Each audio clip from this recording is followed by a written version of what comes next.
मुझा तमाम अहम जान वारा मोतबर पैनल मेंबर्स मौजूद हैं। सवाल है पानी ऐं ज़रात, पानी ज़रात लाइ पानी जा मसला या पानी ऐं ज़रात जो पाण में ॻंढापो या हुन प्रॉब्लम या कहिड़ा इशूज़ आहिनि।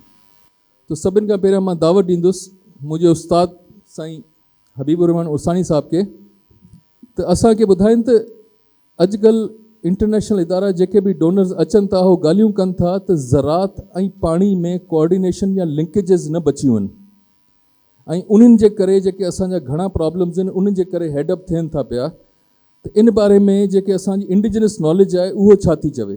साईं हबीबुर रहमान उरसानी साहब। मां जॾहिं इरीगेशन जी शुरूआत कई 1992 में, त पंवर साहब टंडोलिहार में पंहिंजो रिसर्च फॉर्म ते कंदा। साईं मैकेनिकल इंजीनियर जैसे मुंहिंजी नॉलेज हुई त साईं मैकेनिकल इंजीनियर आहे, पर उन ज़माने में भी साईं टंडोलिहार में सूफ़ जी पैदावार लाइ पंहिंजे फार्म ते रिसर्च शुरू कई ऐं साईं जी रिसर्च इलाही ब्रॉडर हुई। माण्हू उन वक़्तु परेशान हुया, सूफ़ कोयटा में सुठो थींदो, टंडोलिहार में कोन थींदो। साईं शाहनवाज़ साहब गॾी आहिनि, पर हुन जी सोच हुई, हर कंहिंजी पंहिंजी सोच आहे, पर हुनजी सोच इलाही वसी हुई त सिंध में डेवलपमेंट थी सघे थी। जीअं साईं सवाल कयो त भई लिंकेज छा आहे, जेके इदारा सिंध में कमु कनि था ऐं पाणी सां उन जो लिंक कहिड़ो डेवलप थिए पियो एग्रीकल्चर सां। अल्टीमेटली जेको भी पाणी जो डेवलपमेंट आहे या पाणी जी जेकी भी क्वालिटी आहे उहा डिपेंड करे थी त असां एग्रीकल्चर के उन सां कीअं रेज़िलियंस था कयूं। इहो हिकु वॾो गैप आहे। असांजे एग्रीकल्चर ऐं असांजो इरीगेशन हिकिड़े अलॻि अलॻि डायरेक्शन में आहिनि। साईं असांजा पुराणा सेक्रेटरी साहिबु साईं ख़ालिद नरमर साहब जी वेठा आहिनि, कबूर उमर खटाण साहब जी असांजा चेयरमैन सीडा बि आहिनि। सीडा मेजर हुअसि, सीडा में त 3 एरिया वाटर जो चेयरमैन आहिनि, पर साईं पूरे सीडा बोर्ड जो चेयरमैन बि आहे। त हींअर इरीगेशन में हिकिड़ो प्रोजेक्ट स्टार्ट थियो आहे सवात। इहो पहिरियों प्रोजेक्ट आहे जेको इरीगेशन ऐं एग्रीकल्चर में लिंक कंदो। हीअं जेको वॾो इरीगेशन में जेको एग्रीकल्चर में जेको आहे प्रॉब्लम उहा आहे पाणी जी एश्योरेंस। जॾहिं खां एकॉर्ड ठहियो आहे 1991 जो, तॾहिं खां सिंध में 30 खां 40% पाणी जी खोट आहे। खोट उनखे चयो थो वञे जॾहिं तव्हांजी फसल पोखी थी वञे ऐं विच में लहंदे वक़्तु अलाह जी भरमार आहे, पाण मानसून अचो वञे, जुलाई में माशाल्लाह पाणी पाणी आहे। पर उहो जेको टाइम आहे जेको ॿिन्हिनि सीज़न में जेके अर्ली चइबो आहे, जीअं हाणे रबी शुरू थी आहे त हींअर ई इर्सा चयो आहे पाणी 10% खोट आहे। त इहा जेको लिंक आहे उहो लिंक मिस आहे।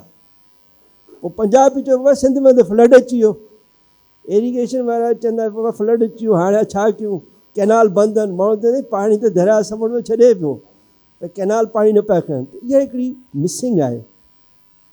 त जेको अर्ली टाइम आहे ॿिन्हिनि जो, उहो टाइम जेको आहे उहो सिंध में खोट थी थी वञे। पोइ हथरादू थिए थी या कुदरती थिए थी, उनखे हाणे पाण अॼु इन जो ई आहे एज़ ए रिसर्च कीअं कवर करिजे। त अल्टीमेटली हिकिड़ो त हल ई आहे त कैनालनि खे अहिड़े सिस्टम में खणी अचे जंहिं सिस्टम में कैनाल जेको आहे उहो पाणी खे ज़मीन जे लेवल ते खणी अचनि। पाणी जी वेलोसिटी हिकिड़ो इशू आहे, पर ज़मीन जी लेवलूं बि हिकिड़ो वॾो इशू आहे।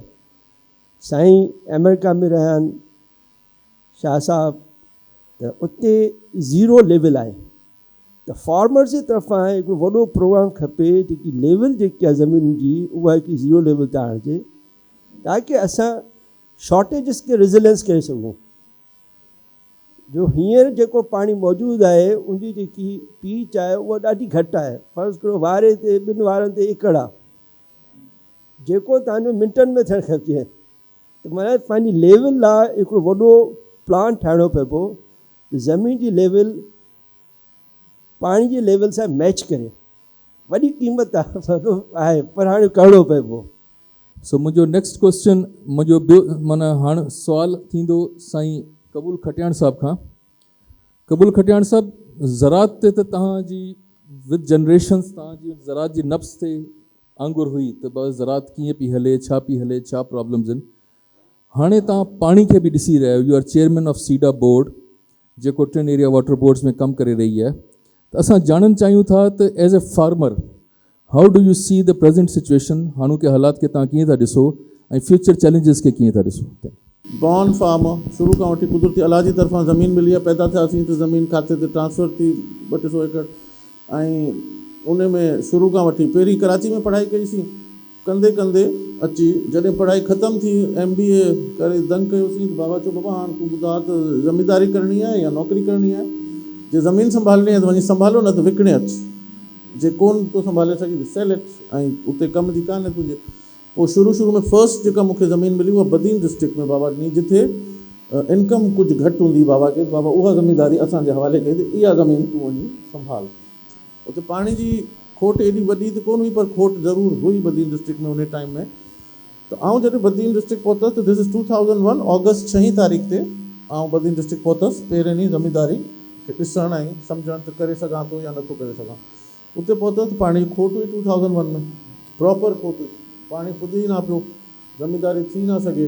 त ज़मीनदारनि सभिनी दोस्तनि सां इलाहियुनि सां मुलाक़ातूं थियूं, सभिनियूं थियूं, हुनजा प्रॉब्लम्स ॾिठासीं त प्रॉब्लम्स त एतिरा अणमया आहिनि जो पूरो ॾींहुं बि ॻाल्हायूं त प्रॉब्लम्स ख़तमु कोन थींदा। ॾाढो ॾुखियो हूंदो आहे हिकिड़ो माण्हू जेको खेड़ी करे ऐं फसल में ॿिज हणे ऐं वरी फसल सुकी वञे हुनजो या प्रोडक्शन ना ॾे, हू मस हुतां वाणे खां सेठनि खां हुननि खां खणी ॿिज खेड़ी कराए ख़र्च करे इन्वेस्टमेंट कई हुन 5 या 10 हज़ार रुपया उन टाइम में, जेका हाणे लख ऐं 2 लख रुपया आहे, ऐं वरी उहो रिटर्न अचे ई न। ॾाढो हिकिड़ो मेंटली बि तव्हांजे लाइ परेशानी थी वञे हलियो ऐं फाइनेंशियल बि लॉस थी वञे हलियो, त माण्हू ॾाढो परेशान थो हुजे। अनसर्टनिटी ऑफ वाटर, छो करे हुते हेठि बदीन डिस्ट्रिक्ट में खारो पाणी हो ऐं मथे जे पाणी जी खोट हुजे कैनाल्स में, त तव्हां सम्झी सघो था छा थियो हूंदो। उते वञी वरी सिखियासीं, उते माण्हू अडॉप्ट थो करे, त माण्हू वञी सिखियो त उते छा थियणु खपे, उते चेंज जेका पाण खे आणणी आहे या मूं आंदी उते थोरी घणी little bit that I could do, उते वञी सिखियासीं त हिते माण्हुनि जो गुज़ारो पोइ कीअं पियो थिए। त माण्हू गॾोगॾु थर डिस्ट्रिक्ट आहे, थर डिस्ट्रिक्ट में 2001 में ॾुकार हुजे, सफ़ा पाणी न हुजे, जानवर पिया मरनि।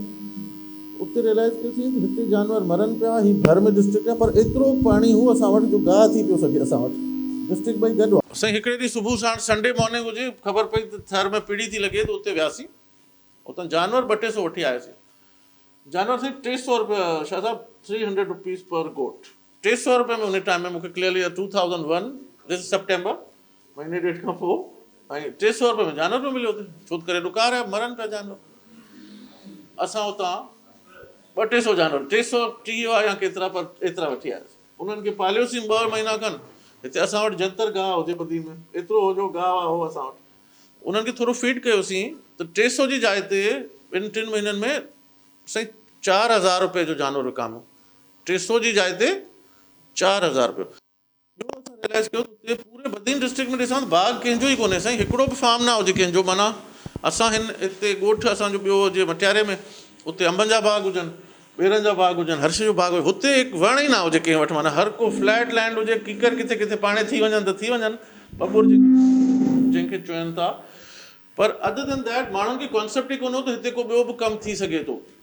उते शुरू में वञी ॿ टे पौधा मूं एज़ अ पर्सनली वञी उते हया पंहिंजा ऐं ॾिसूं त छा थी सघे थो। त हितां नर्सरी तां 5-10 पौधा लेमन जा वठी वियासीं, 5-10 अंब जा वठी वियासीं, 5-10 चिकू जा वरितासीं। उते रियलाइज़ कयोसीं बग़ैर पाणी जे बि घटि पाणी में, जे महीने 2 महीननि खां पोइ पाणी अचे त लेमन बि थियो वञे, चिकू बि थियो वञे, छा था चवनि ॿेर बि थियो वञे। त there are many different kind of farm. हींअर तव्हां जे मुंहिंजे फार्म ते विज़िट कंदव त तव्हांखे उते 100 एकड़ जा बदीन डिस्ट्रिक्ट में जिथे पाणी घटि हूंदो आहे, उते 100 एकड़ जा मूं वटि बाग ठही विया अथव। मतिलबु I have around 300-400 acres of orchards इन डिस्ट्रिक्ट बदीन, जिथे पाणी मूं वटि 6 महीननि जो आहे ऐं ॿियो 6 महीना नथो हुजे पाणी, कॾहिं अचे थो कॾहिं नथो अचे, बट वण कामयाबु आहिनि, फ्रूट अचे पियो, सौदा थियनि पिया ऐं ठीको वञे पियो, हर शइ थिए पई। त रियलाइज़ेशन करणी आहे पाणी इज़ ज़िंदगी। पाणी खे पाण खे जेके फार्मर्स रिलेटेड, ऐं तव्हांखे रिलेशनशिप इन करे पियो ई सम्झाइण जी कोशिशि करां त त पाण खे अहिड़े तरह जा प्लांटिंग करणी आहे जंहिंमें घटि पाणी यूज़ थिए ऐं वधीक प्रोडक्शन कढी सघूं Yes. पाण मां, घटि पाणी मां वधीक प्रोडक्शन। ऐं पाण खे अहिड़ी तरफ़ सभिनी खे वञिणो पवंदो छो करे फ्यूचर में पूरी दुनिया में पाणी स्कैर्स कमोडिटी थी वेंदी हली। हाणे एज़ अ सीडा चेयरमैन साईं हिते वेठा आहियूं, अॼुकल्ह प्रेज़ेंटली सीडा चेयरमैन आहियूं, तव्हांखे उन जी वरी ॿुधाऊं त साईं सीडा में जो आहे असीं हिते वरी हिन खां पहिरीं आऊं हाणे हिकिड़े अहिड़े एरिया में आऊं हुअसि जिते पाणी हो ई कोन 2021 खां वठी 20 साल 20 इयर्स उते पाणी घटि हो सफ़ा नियरली ना जे बराबरि। पोइ पहिरीं आऊं साईं 3 साल थियसि लेफ्ट बैंक जो chairman. Left bank is Kotri barrage, अधु कोटरी बैराज जो पाणी असांखे उन जितां मिलंदो हो पाणी, अधु हैदराबाद चंडूमोहन खान पूरो ऐं बदीन डिस्ट्रिक्ट पूरो, त उन अढाई डिस्ट्रिक्ट में वठो आहे। उन में साईं कमु करायोसीं, कमु एतिरो करायोसीं जो रियलाइज़ कयोसीं छो करे हू सूर असांखे पंहिंजा सुझा पिए, तंहिंजे करे जॾहिं पोस्ट मिली त साईं तव्हां कॾहिं कॾहिं असांखे ॾिठो कमु कयो, पर 3 साल ऐं घर न वेठसि साईं। सुबुह जो 10 बजे घरां निकिरंदा हुआसीं ऐं टे लैंड एरिया बदीन जी कानाका, अहमद राजो, पंगरे जी ट्रेल, माना I only use to go the trail area में पाणी जे नथो पुॼी सघे त पोइ इरिगेशन में मूंखे पोस्ट ते न हुजणु खपे साईं। फॉर 3 इयर्स सुबुह जो 11 बजे खां राति जो 11 बजे वापसि घर ईंदो हुउसि। उन सां छा थियो, इलाही माण्हुनि खे फ़ाइदो थियो। हीउ 4 साल थिया आहिनि उन पोस्ट तां मूंखे ख़तमु थियो आहे, पर हीउ 4 साल छो करे कमु जंहिं तरीक़े सां असां करायो अंडरस्टैंड करे, त खाटियूं खणायूंसीं, शाखूं पकियूं करायूंसीं, वाह पका करायासीं, त उन्हनि टेल एंड जे फार्मर खे असांजे करे फ़ाइदो थियो छो करे आउं टेल एंड जो हुअसि पाण, बिकॉज़ मूं सूर खाधल हुआ हुते 20 साल, I knew they need the water ऐं कीअं पुॼाइणो आहे। 800 इलीगल पाइप कढायासीं साईं हिन अढाई डिस्ट्रिक्ट मां। घणा इलीगल पाइप कढायासीं? 800 इलीगल पाइप्स वर रिमूव। पोइ असां हणण कोन ॾींदासीं, पोइ सोशल मीडिया ते हुन ते अख़बारुनि में ॾींदासीं, केरु कंदो त अख़बार में ॾाढो ॾींदासीं। FIR असां कोन कटियूं, असां चयो आहिनि त पाड़े जा ई माण्हू ज़मीदारी आहिनि, हुन ते छा FIR कटूं, पर उन्हनि खे असां ॿिए तरीक़े सां प्रेशराइज़ कंदासीं। सोशल मीडिया ते उनजा नाला तस्वीरूं, परेशान थींदा यार इन ते नालो ॾेई छॾियो अथनि, मीडिया ते पेज ते हणी छॾियो अथनि त मुंहिंजो इलीगल पाइप कोन्हे, मुंहिंजो इलीगल पाइप। पोइ हू पाण बि थोरो उन में, पर हीअ सॼी हिकिड़ो कॉन्सेप्ट आहे, सिखियासीं त हीअ सॼो उन्हनि खे असांजी कोशिशि। 4 साल बम्पर क्रॉप थियो अथव बदीन डिस्ट्रिक्ट में, हीअ 4 ई साल कंसेक्यूटिव पूरे बदीन डिस्ट्रिक्ट में बम्पर क्रॉप ऑफ राइस थियो अथव। छो त करे हिकिड़ो माण्हू टेल एंड जो फार्मर हो हिकिड़ो, उन कोशिशि कई हिकिड़े ॼणे जे करे, पर जे सभु उथी बीह कमु करनि गॾु, सभु सलाह में बीहनि, अलाए छा थी वञे साईं। सोन जहिड़ो मुल्क आहे, माना हिकिड़े जिते पाणी कोन हूंदो उते तव्हां अची ॾिसो त bumper crop of rice. But the problem that we another problem जेको अचे पियो, वॾो प्रॉब्लम साईं, पंजाब मां पाणी मिले थो पाण खे, पंजाब मां जेको बि पाण खे क्यूसिक्स मिलनि था, उन जी जॾहिं वाटर टेस्ट था कराऊं उते थोरी ख़राबु आहे। वरी जॾहिं सखर थी पहुचे, अॼु बि डिवाइड करे छॾे हींअर असांखे म्यूनिसिपल कमेटी ऐं शहरनि खे गॾु रखिणो आहे, हिन खे एग्रीकल्चर खे, छो करे रिवर इंडस पंहिंजो वाहिद सोर्स अथव पाणी जो, the only source of drinking water and agriculture water पंहिंजो river Kabul Indus sahab, we are going to give you a second turn on this, so we can continue. We have a lot other participants also. Thank you very much. Your point is very well taken. हिन में साईं आख़िरी शेर रुको त साईं जेको पाणी हो उहो साईं ख़राबु पाणी थो अचे पंजाब मां, उते हू पंहिंजो वेस्ट सॼो उन में पिया विझनि। वरी सखर पहुतो त सखर शहर जो पाणी पाण उन में पिया विझूं, वरी अॻियां ॿिया शहर जेतिरा बि थींदे, जेॾी महिल हैदराबाद थो पहुचे पाणी त नॉन ड्रिंकेबल थियो वञे at Kotri barrage. You have to understand this. हिकिड़ो ई सोर्स अथऊं, उनखे हथ सां पिया ख़राबु करूं, उनखे बचाइणो आहे पाण खे, रिवर इंडस खे। उहो पाणी जॾहिं एग्रीकल्चर लैंड्स खे थो वञे, हेठि थो पाणी वञे, त ज़मीन जो पाणी बि ख़राबु थो वञे ऐं आर्सेनिक लेवल्स पिया अचनि। पोइ पाण शहरनि में वेही ऐं पुछूं था कैंसर छो पियो थिए पाण खे। Thank you. Your point is very well taken.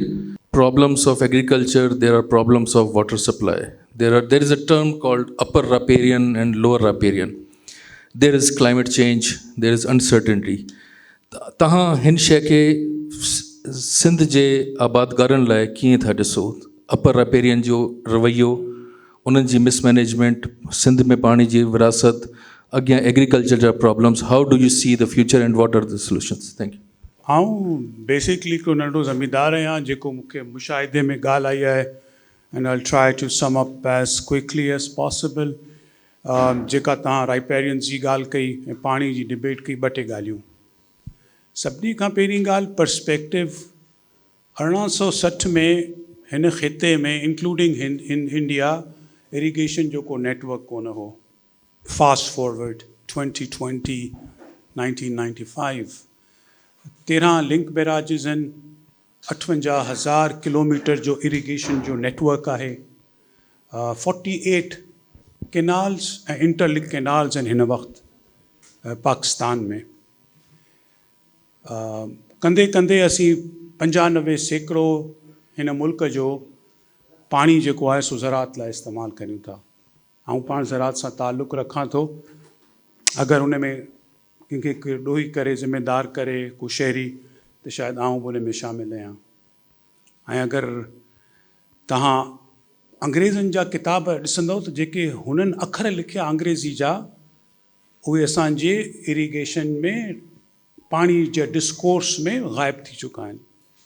हिकिड़ो अखर आहे इनंडेशन कैनाल।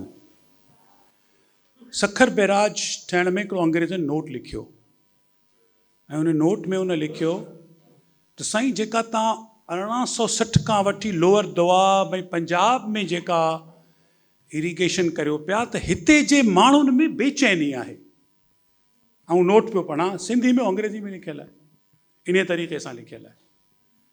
ज़राअत उन वक़्त में सिंध में वधीक थींदी कंपैरेटिवली टू पंजाब, छो त असांजा कॉन्टूर लेवल्स अहिड़े क़िस्म जा हुआ जो इनंडेशन कैनाल्स सिंध में वधीक हुआ पंजाब खां। These are historical facts. People who say that the water in Punjab was used more, come and talk. ठीक सही।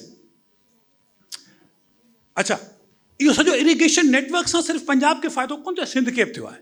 And to be frank and fair, आउं कमंदे केलो पोखियां पियो, so it is the cost of delta. समाओ कंहिंजो पाणी खुटो आहे।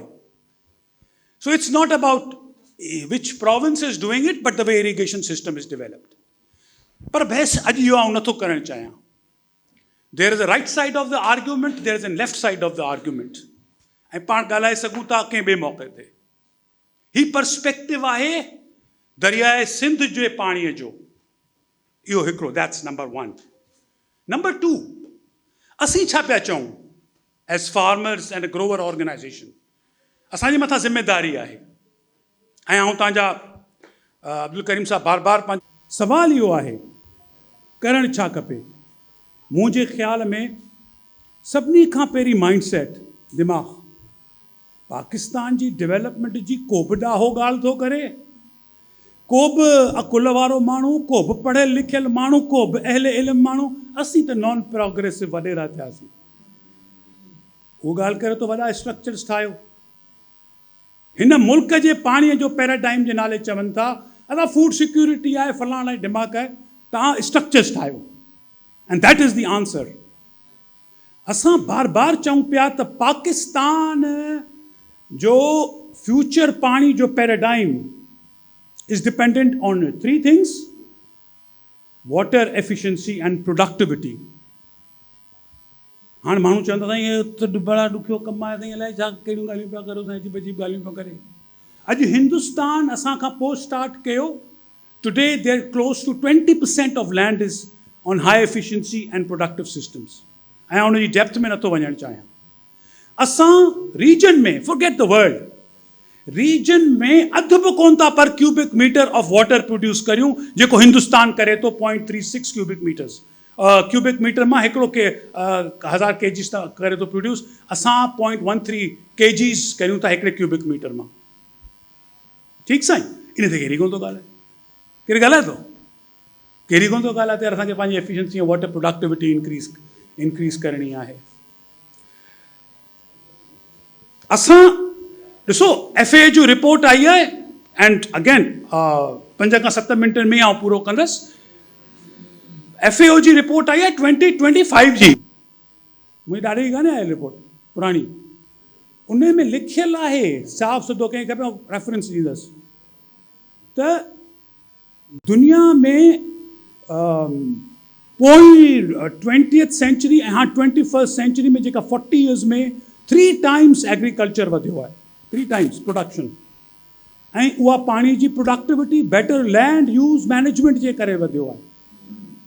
ऐं हुननि इहो लिखियो आहे त दुनिया में तक़रीबन 72% पाणी जा रिसोर्सिस फॉर एग्रीकल्चर इस्तेमालु थियनि था। न विसारजो, पाण वटि 95% इस्तेमालु थिए थो। ऐं हाणे उन्हनि लिखियो आहे त there is no reason to utilise more land for farming. मुंहिंजा ज़मींदार दोस्त मूंखे नाराज़ आहिनि, कहिड़ी अजीब ॻाल्हियूं पिया कनि। पर इहो फैक्ट आहे। ऐं केरु बि हुजां कंहिं बि शोबे सां ताल्लुक़ु रखां थो, अगरि मूंखे आर्ग्यू करिणो आहे त फैक्ट्स ऐं फिगर्स सां ऐं जेको दुनिया जो फैक्ट आहे उन सां करिणो आहे।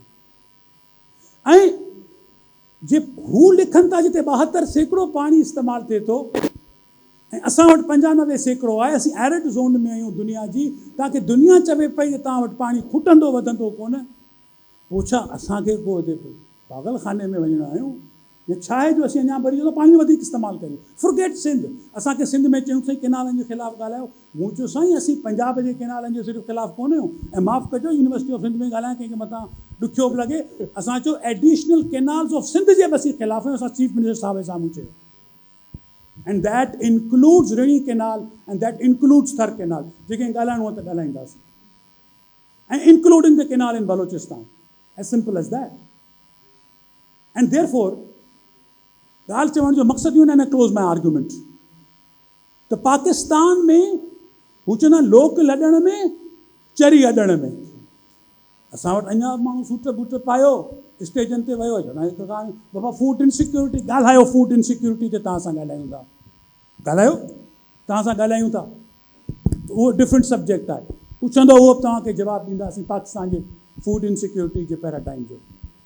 सो therefore our mindset needs to change, करणु चाहींदासीं त करे वेंदासीं, ऐं उहो सिर्फ़ु इहो आहे efficiency, productivity and land management, जंहिंजे थ्रू असांजी हम्बल राय में there needs to be a progress, there needs to be a discourse, there needs to be a planning and there needs to be funds allocated for essentially for that thing. तव्हांजी वॾी महिरबानी Sain. Sir, thank you very much for very quickly consolidating. Sain Khalid साहब, जॾहिं खां जावा आहियूं इहो dam dam dam dam ॻाल्हि खुटे नथी, कॾहिं कॾहिं पछताईंदा आहियूं त छो जावा आहियूं, त माना डैम जे दौर खां पोइ जाऊं आहे किथे। हिकिड़ी त इहा ॻाल्हि, ॿी ॻाल्हि इहा त असां पंहिंजे वॾनि खां ॿुधो आहे त जॾहिं असांजो ॻोठु आबादु थियो हुयो कोट गुलाम अहमद में, त ढोरो पुरान मां पाणी ईंदो हुयो, ॻोठ में 2 खूह हूंदा हुया, ॿिन्ही जो पाणी मिठो हूंदो हो, ॻोठ में लॻल हर हैंडपंप जो पाणी मिठो हूंदो, तॾहिं इहो आपाशी निज़ाम ठहियो, पुरान डिस्ट्री ठही, पुरान डिस्ट्री जा आबादगार आहियूं, ऐं पोइ जर जेको खारो थियणु शुरू थियो, खूह बि खारा थी विया, उजड़ी विया, हैंडपंप बि खारा थी विया, हिकिड़ो उहो डैम वारो सिनेरियो, ऐं पोइ हिन सिनेरियो ते इहो तव्हांजे ख़्यालात? डैम्स डायरेक्टली रिलेटेड आहे, मेन कंफ्लिक्ट आहे इहो अपर रायपेरियन जो लो रायपेरियन जो।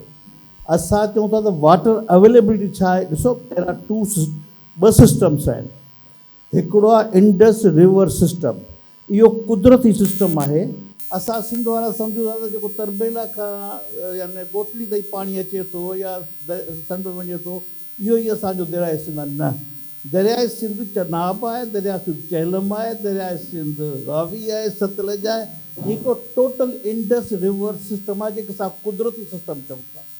साईं जी ॻाल्हि कई त वरी 1860 में वरी कंट्रोलिंग इनंडेशन मां कंट्रोलिंग कन्वर्ट थियो, पोइ उन में इहे जेके सेखारींदा विया, इन खे चवंदा आहियूं असां इंडस बेसन इरिगेशन सिस्टम, माना असां हथ सां डैम्स ठाहियूं पिया, हथ सां कैनाल्स ठाहियूं पिया, हथ सां बैराजिस ठाहियूं पिया।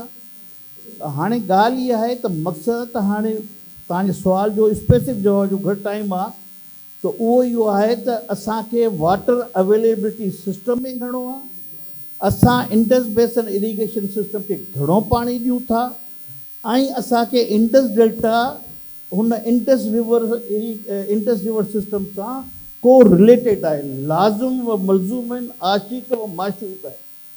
जेसि ताईं तव्हां उतां पाणी करे माना जेका इंडस डेल्टा डिस्कनेक्ट थो थिए रिवर खां, त माना there is a problem with the Indus irrigation basin system, माना असांजे डिस्ट्रीब्यूशन अवेलेबिलिटी घटि आहे, डिस्ट्रीब्यूशन वधीक आहे, तॾहिं असांजो इंडस डेल्टा सफ़र थो करे।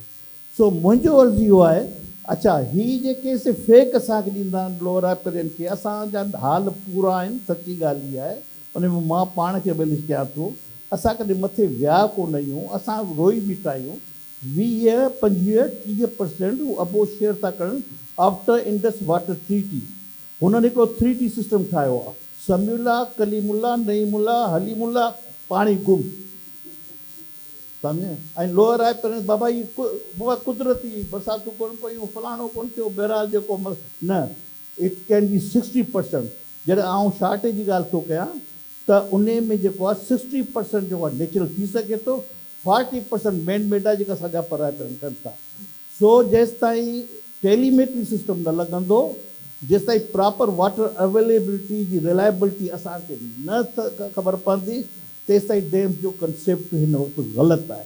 बादशाह डैम ठहे थो, कोन ठहंदो, आउं सम्झां थो, छो जो हिकिड़ो कैस्केड ऑफ रिजर्वायर जो हिकिड़ो कंसेप्ट आहे, इंडस डेल्टा खे तबाह करिणो आहे, हैदराबाद सी खे पुॼणो आहे, इहा हिकु रिसर्च थियल आहे। हाणे वॾा टॉपिक्स आहिनि, इन ते आउं घटि पियो ॻाल्हायां। ॿियो तव्हां जेको चयो खारे जो, उन में आउं तव्हांखे वरी डायरेक्ट जवाबु ॾियां थो त ॾिसो असां ग्राउंड स्टडी कान्हे, मां हिन CC लाइन जे ख़िलाफ़ु कोन आहियां, साईं टर्म सीधा जा इंचार्ज आहिनि, तव्हां बि सीधा खे फेवर था कयो, आउं थोरो सीधा खे अगेंस्ट कंदो आहियां, सवाद खे अगेंस्ट थो कयां। हिकिड़े असां कामयाबु इरिगेशन सिस्टम खे हिकिड़े अलाए अजीब सिस्टमनि में चेंज करे छॾियो आहे। वर्ल्ड बैंक ही उहे सिस्टम आहिनि जेके दुनिया में कामयाबु आहिनि, जिते माण्हू एतिराम कंदा आहिनि कानून जो। असां वटि त वाटर भॻा पिया आहिनि, साईं थो चयो वाटर पाइप कढायासीं, बाबा वाटर पाइप सभु लॻी विया, माफ़ु कजो मुंहिंजा साईं, I am sorry for that, fact इहो आहे। सो ॻाल्हि इहा आहे त हाणे जॾहिं तव्हां इहो सॼो सभु कुझु कयो त पाणी जेको आहे आस्ते आस्ते रिचार्ज एक्विफायर ख़तमु थियो, CC लाइनिंग जे करे वॾो इम्पैक्ट पियो आहे। रोहिणी कैनाल खे तव्हां CC लाइनिंग कराई आहे, तव्हांजो सॼो नौशरो फिरोज़ जेको कामयाबु तरीन हिकिड़ो स्वीट ज़ोन हो, उनखे तव्हां ख़तमु करे छॾियो आहे। उहो हींअर उते सेलाइन वाटर आहे, जीअं वरी लाइक वाइज़ हा उते कजे जिते सेलाइन एरियाज़ हुजनि, उते CC लाइनिंग करायो, पर जिते स्वीट ज़ोन आहे उन पाणी खे माण्हुनि खे पाणी जो पीअणु हक़ ॾियो। इहा असांजी स्टडी कान्हे, बाबा CC लाइनिंग कयो, ऐं CC लाइनिंग तबाह कयो आहे।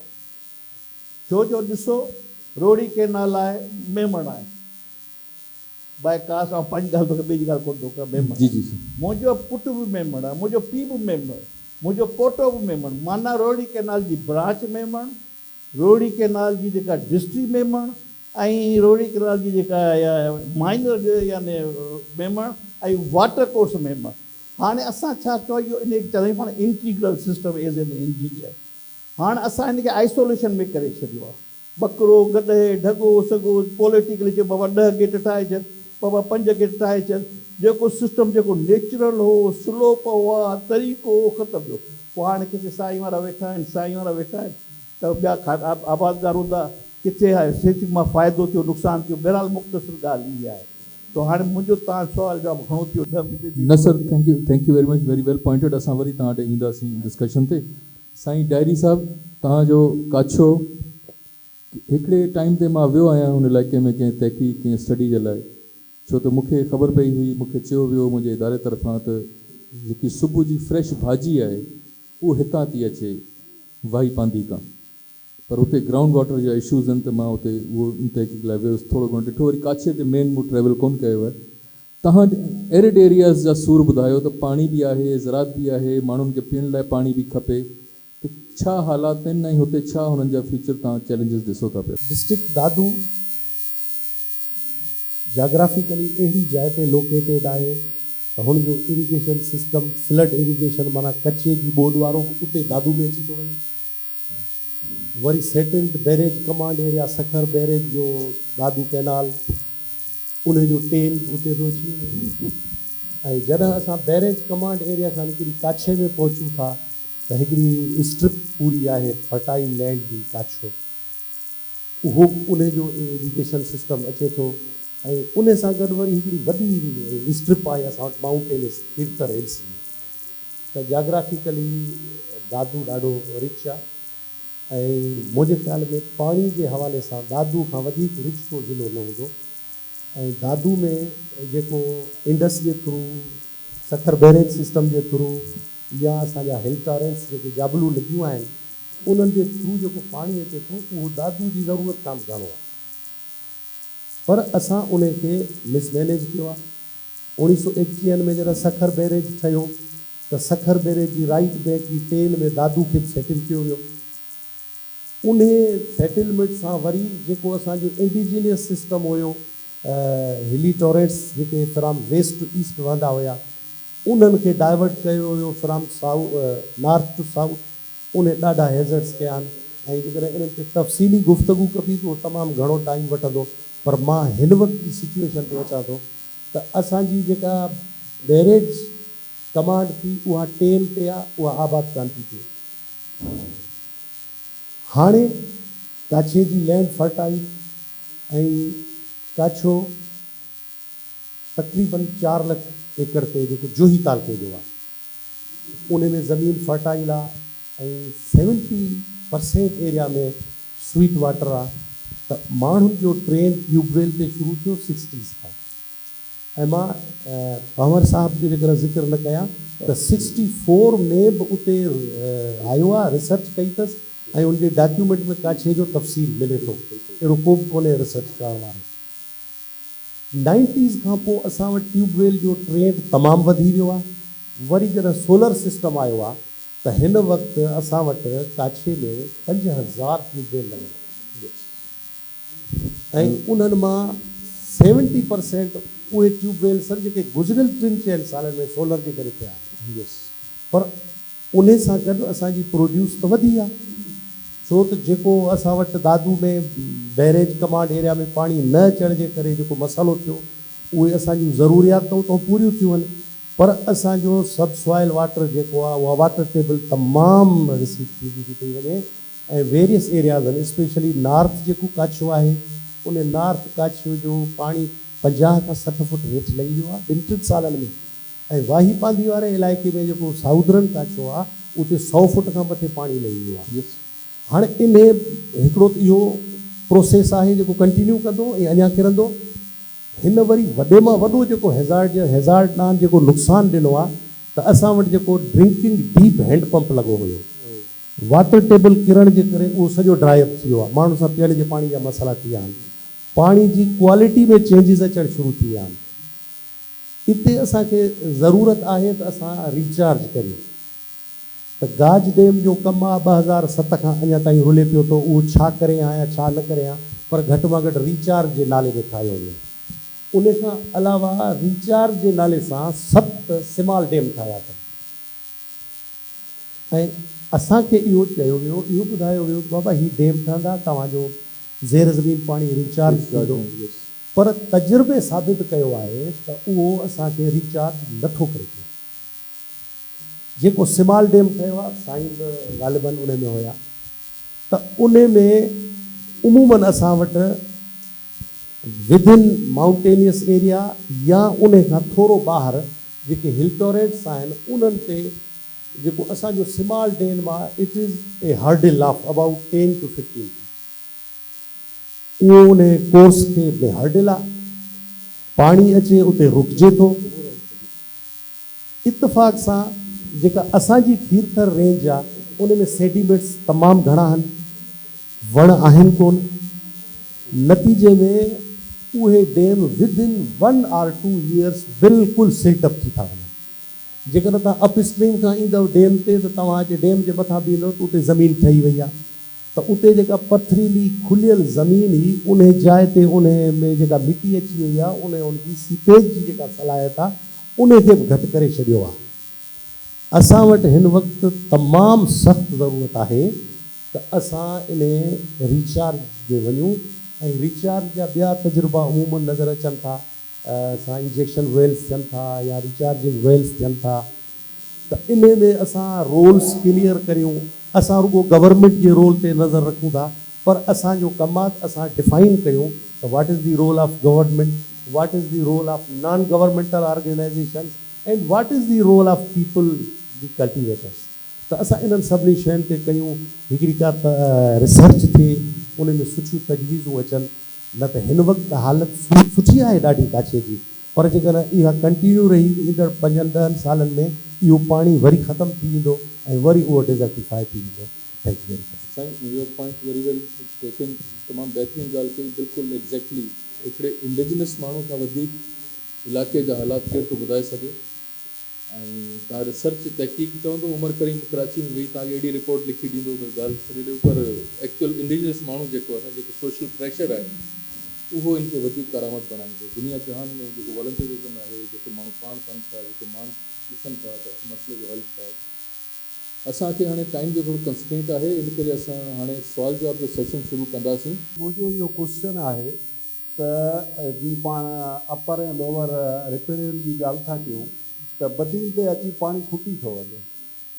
साईं बिल्कुलु भले डिफेंड करे या जेकी कुझु चवे, पर जेको बि वॾो भाउ आहे मथे पासे उहो हुतां खां वठी बदीन ताईं उहो वॾो भाउ कमु लाहे थो छॾे, बाक़ी कुझु बचे ई कोन थो जो कंहिं ॿिए माण्हू खे मिले। जीअं शाह साहिबु ॻाल्हि कई, इन जो हल छा हूंदो? इन दौरान इलाही सारा कैनाल्स पोइ निकिता आहिनि ऐं जॾहिं त इहो रोकियो वियो आहे त इहे न ठहनि। ऐं असां वटि बदीन में पाणी जेको ईंदो हो रोहिड़ी कैनाल जो, उहो साईं खे बि ख़बर आहे, उहो रुकिजी वियो आहे। हाणे छो रुकाइणो आहे? उहो इन करे रुकाइणो आहे जो पाणी मथे खपी थो वञे ऐं असांजा वॾा भाउ यूटिलाइज़ था कनि। ऐं जेको बदीन खे हिन मां कोटड़ी बैराज मां मिलंदो हो, उहो वरी उन्हनि एरियाज़ खे ॾिनो थो वञे जिते रोहिड़ी कैनाल जो मिलंदो। सर असां एक्चुअली छा आहे त थोरो हिकिड़ो फॉर्मेट सेट थींदो आहे हिन क़िस्म जे शो टॉक शोज़ जो वर्कशॉप जो। सुवाल ब्रीफ कबो आहे ऐं सुवाल कबो आहे, ठीकु आहे। बसि सुवाल इहो ई आहे त हिन सुवाल जो सर मां इहो जवाबु ॾियां थो त असीं सभु पाण ज़िम्मेदार आहियूं।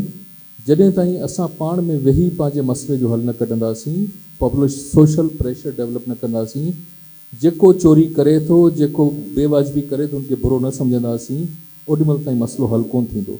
कोई बि इंसानु हिते 100% परफेक्ट कोन्हे, कोशिशि हर को करे सघे थो। तव्हांजी ॻाल्हि मूंखे वणी, तव्हां जेका ॻाल्हि जंहिं हिसाब सां पंहिंजो प्रॉब्लम रेज़ कयो आहे त हिन ते कंदासीं। हाणे सुवालु आहे मीर पंवर साहिब जो त मिस्री तहज़ीब में असां ॾिसूं था ज़ेर ज़मीन पाणी खे महफ़ूज़ करण लाइ थोरे थोरे फ़ासिले ते खोटे पाणी महफ़ूज़ कयो वेंदो आहे। छा असां एरिड ज़ोन में ई?